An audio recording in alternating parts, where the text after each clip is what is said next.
Hello, welcome. Today we're going to be doing maple barbecue sauce. I know no protein, no vegetables. The maple syrup is something we've harvested, my brother, myself, and some other friends.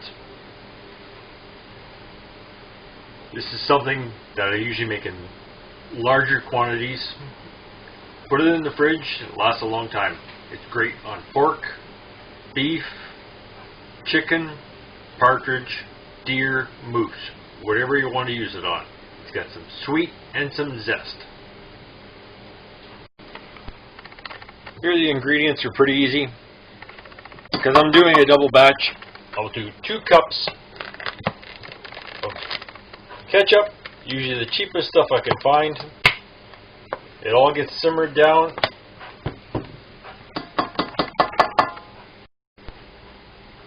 Of course, our next ingredient will be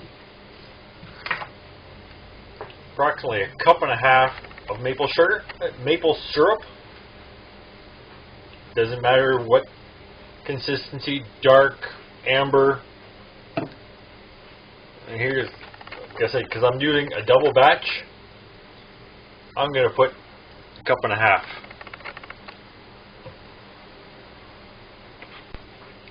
We're also going to put in 1/2 cup of concentrated lemon juice.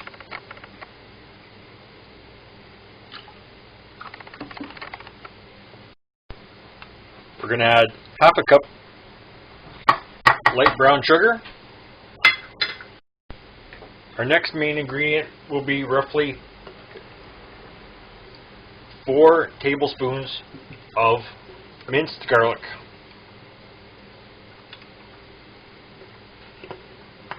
And here, if you like more garlic flavor, more punch to the garlic, you can add more. If you like less, you can adjust the flavors as you wish.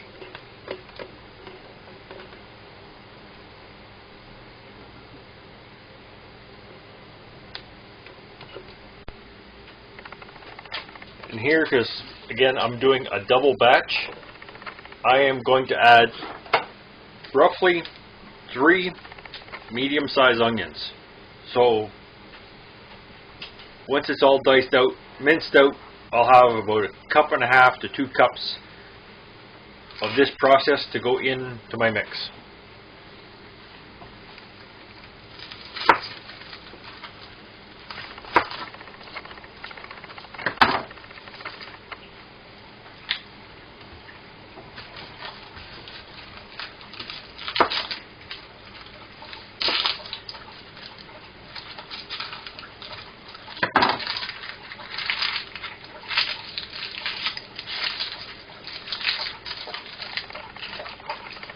Here, judging by my onions, I'm probably going to have to go to 4, maybe 5 of these medium-sized onions.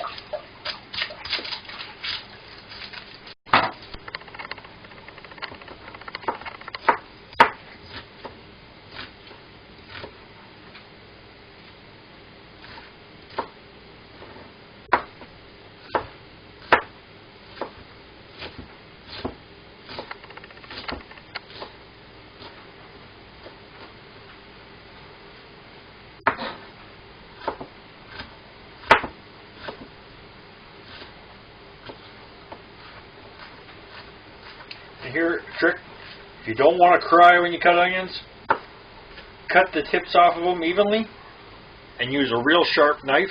The sharper the better, so you're not crushing your onion as you slice it. You can also take a little bit of cold water, slice your onion, peel your onion, then slice it after you've rinsed it off with a little bit of cold water. The sulfur will not spray off as much when you slice it. That combined with a sharp knife will save a few tears.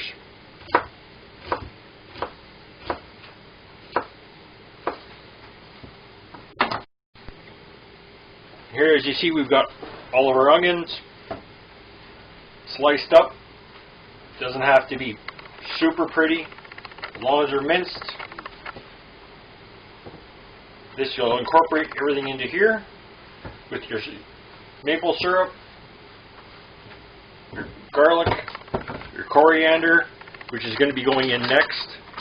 I've added my lemon juice. We're also going to be adding Worcestershire sauce. It's not for everybody. It gives it a little bit more pungent flavor to it, which is part of what I like. And here for the Worcestershire sauce, we're going to add roughly 4 tablespoons worth. I know my tablespoons are a little bit bigger than most people would like to see, but it all goes in.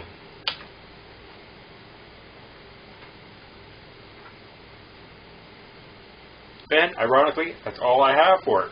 So roughly 2. So it's going to be less potent, but it'll all work out. And as far as coriander here, we're going to roughly do 1 teaspoon, which is not a whole lot. Coriander has a strong flavor to it in a powder form, but it's something I like. The more you add, the more it goes with chicken. For some reason, it has a better flavor. And we're going to also do about a teaspoon of salt.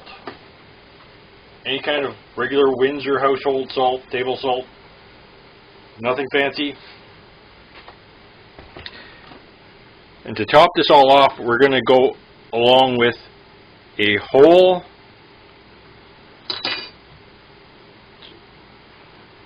cup and a half of water. This is all going to get simmered down to incorporate all the flavors.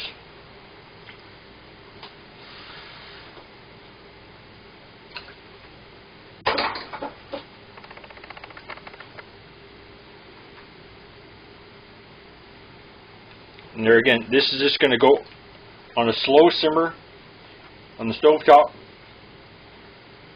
It'll thicken up.